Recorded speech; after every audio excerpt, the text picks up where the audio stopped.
What's up, everybody? I'm Chad.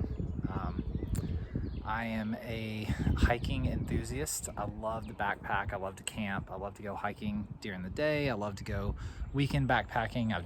I just got done doing a really big section hike, and it was super fun. And a friend suggested that I start doing gear reviews. I've been backpacking for almost 15 years. I have carried glass coffee mugs and glass French presses and everything else. And I have started to really hone in over the years what I think is really efficient gear, but what's also really comfortable. So I'm gonna do a gear review on the REI Quarter Dome and just kind of go over some of the features that I like about it, and talk through some of the setups that I used while I was on the trail, some of the things I would change. Most of the backpacking that I do is in cold weather and winter backpacking, but I do some summer backpacking, and generally I stay in a hammock when I do that.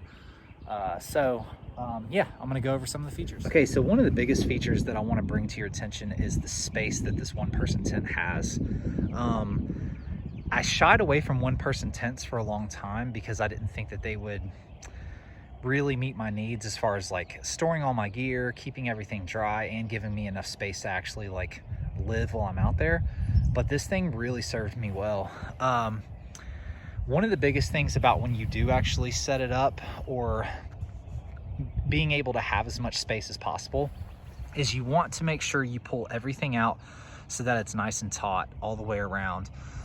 One of the biggest things about the breathability of this tent, if you actually pull it out the right way, is look how much space there is right there. That combats a lot of condensation, not just the vent that's on the other side that most people use to try to combat condensation. Condensation can be a really big problem on the trail, but if you lift your rain fly up off the ground as much as possible and also open up your air vent, I had almost no condensation. Here's the air vent I'm talking about. That thing right there, you want to open that up so that there's air coming in the tent as well. But if you raise the tent fly as high away from the ground as possible, not only do you get more rain coverage for your gear and things like that, but more breathability. On this side right here, it's easy to miss this thing at first. I didn't even actually use it until I got back. There is a piece right here that actually attaches. Here, I'll put that up there. That pulls the inside of the tent open even more, and it attaches to the rain fly and creates space on the inside. So this thing, as you can see, is actually a pretty big tent for a one person. I mean, shoot, if you just look at that spread right there, that is huge. I never had condensation issues the whole time that I was on the trail. And it really met my needs well. So let's go into okay, so as we move inside the tent, one of the first things that I want to bring to your attention is this roll-up door. It's really nice. A lot of tents have it, but it's a nice feature whenever you're trying to get stuff ready in the morning and you don't want the door constantly falling back down on you while you're getting your shoes on or while you're cooking breakfast. Another case in point to go into that as we're moving inside, I personally like the wind coming from this direction and hitting the tent head on. If it was higher mile an hour winds, like 50 to 60 miles an hour, I might put my feet towards the wind so that the wind would just hit my feet and roll over the entire tent.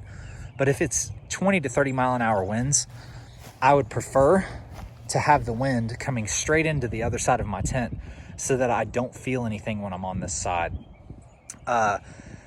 Now your lighter doesn't have to fight the wind, your cooking stove doesn't have to fight it, and it's just more efficient all the way around. I mean, you can kind of see you might be able to see the wind blowing right there just a little bit.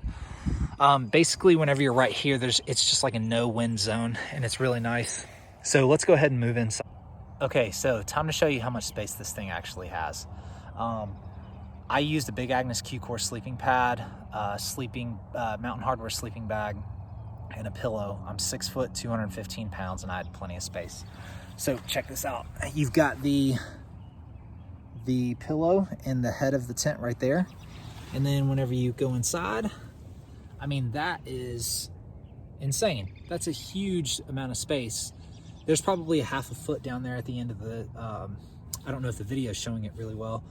There's a half a foot of empty space down there at the bottom of the tent. So As far as sleeping room, you've got plenty for most people, I would say.